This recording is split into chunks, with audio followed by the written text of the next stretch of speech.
क्या आप जानते हैं एक समय ऐसा था जब भारत में ऐसे क्लब थे जिनके बाहर लिखा था dogs and Indians not allowed. कुत्ते और भारतीय अंदर प्रवेश नहीं कर सकते।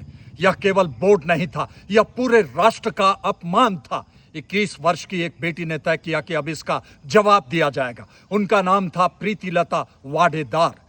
5 मई 1911 चटगांव के एक साधारण परिवार में जन्म।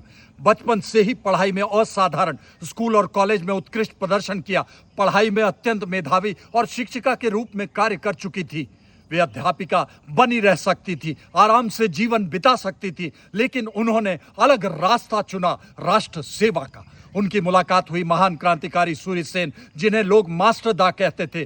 क्रांतिकारी सूर्य सेन ने उन्हें कठिन जिम्मेदारियां इसलिए दी क्योंकि वे उनके साहस और निर्णय क्षमता पर भरोसा करते थे। उन्होंने प्रीतिलता से कहा, क्रांति में भारत की बेटियां भी नेतृत्व करेंगी। और फिर मौका मिला। 23 सितंबर 1932 को टारगेट था पोहार्टली यूरोपियन क्लब, वही क्लब जहां भारतीयों का खुलेआम अपमान होता था। प्रीतिलता ने अपने साथियों का नेतृत्व किया। हमला हुआ और अंग्रेज समझ ही नहीं पाए, पूरी तरह से चकित हो गए। अंग्रेज अपना बचाव भी नहीं कर पाए। आनन फानन में कुछ भाग खड़े हुए, कुछ मारे गए। पर इस घटना के बाद अंग्रेजी प्रशासन में हड़कंप मच गया। लेकिन इसी दौरान वे स्वयं भी घायल हो गई। उन्हें पता था यदि वे जीवित पकड़ी गई तो अंग्रेज उनसे उनके साथियों के नाम जानने की कोशिश करेंगे। अपने साथियों और संगठन की रक्षा के उद्देश्य से जैसे ही वे पकड़ी गई, उन्होंने भारत माता की जय पुकारी और अपने पास रखा पोटेशियम साइनाइड ले लिया और तुरंत मौत की आगोश में जाकर वीर गति को प्राप्त हुई।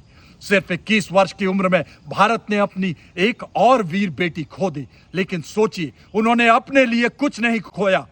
अगर सोचा तो सिर्फ भारत के लिए, अपने भारत के लिए, हमारे भारत के लिए, और हमें आजाद भारत अपना बलिदान देकर दे गई। आज इतिहास उन्हें एक क्रांतिकारी के रूप में याद करता है, लेकिन मैं उन्हें एक और नाम देना चाहूंगा, आत्मसम्मान की प्रतिमूर्ति। क्योंकि उन्होंने सिखाया राष्ट्र का सम्मान सबसे बड़ा है, एक व्यक्ति के नाम, पद, सम्मान से बहुत बड़ा। आज के युवाओं के लिए संदेश है कि जीवन का उद्देश्य समाज और देश के लिए जीना होता है। कुछ लोग लंबा जीवन जीते हैं, कुछ लोग ऐसा जीते हैं कि उनकी उम्र नहीं, उनका साहस तारीखों से भी लंबी और यादगार हो जाती है। प्रीतिलता वाडेदार उन्हीं अमर बेटियों में से एक थी। आखिरी सवाल, क्या आज हम अपने राष्ट्र के सम्मान के लिए उतने ही संवेदनशील हैं जितनी 21 वर्ष की वीरांगना प्रीतिलता थी? भारत माता की जय।